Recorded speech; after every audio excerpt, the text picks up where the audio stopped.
Шырғалаң 3 бөлім. Авторы Айдана Істілеуова.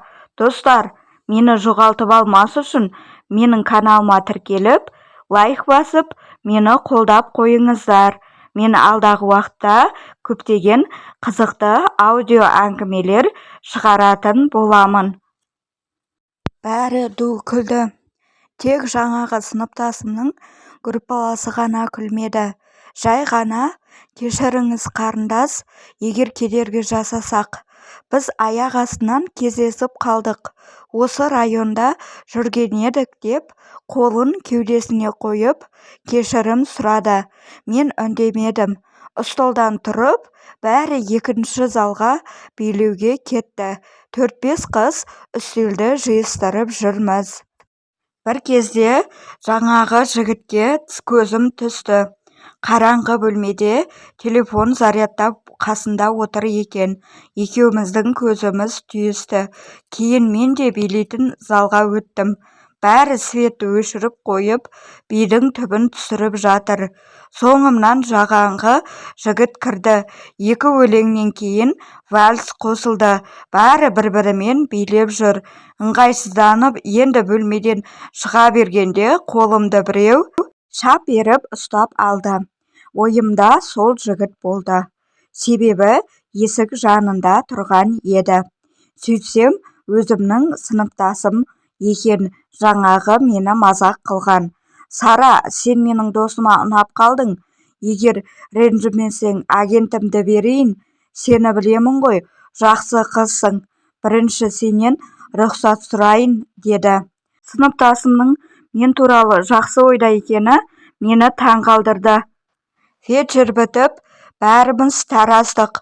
Жаңағы жігіт өзін Расул деп таныстырып, шығарып салғысы келетінін айтты.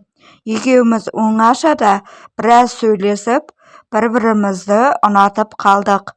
Өте ұқыпты, тап-таза, үстінен әтір иісі мүңкіп тұр.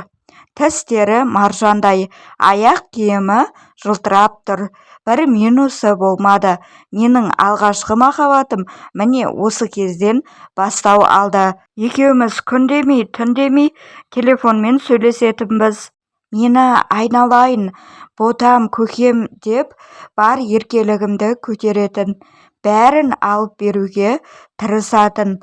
Расул мен туып өскен ауылдан сәл 70-80 километр ары туып өскен. Ол да атаман сыныптасым сияқты. Өз ауылындағы атаман екен. Спортпен айналысқан, самбо күрестерге қатысқан жігіт. Отбасында 3 ағайынды. Расул кішісі, ерке тентектеу жігіт, бірақ мен дегенде жүрегі жібіп қоя беретін. Осылай қыз бен жігіт болып жүре бердік. Кейін 2-ші курста жатақханадан шығып, қала шетінде тұратын әпкемнің үйіне барып тұрдым. Ол әпкем әкемнің қарындасы еді. Жастайынан 2 баламен жесір қалған. Мектепте мұғалім боп жұмыс жасайтын. Әпкемнің балаларына қарасып, үй тірлігіне көмектесетінмін. Бірде Расул 8 наурыз күні ап кететінін дайын отыруымды сұрады. Әпкемнен құрбыларыма барамын деп қалаға дайындалдым. Кешкісін Расул келіп, дос баласымен бірге көлікпен алып кетті. Орталықта жалданған бір пәтерге келдік. Досы бізді әкеліп, тастап кетті. Жалғасы бар.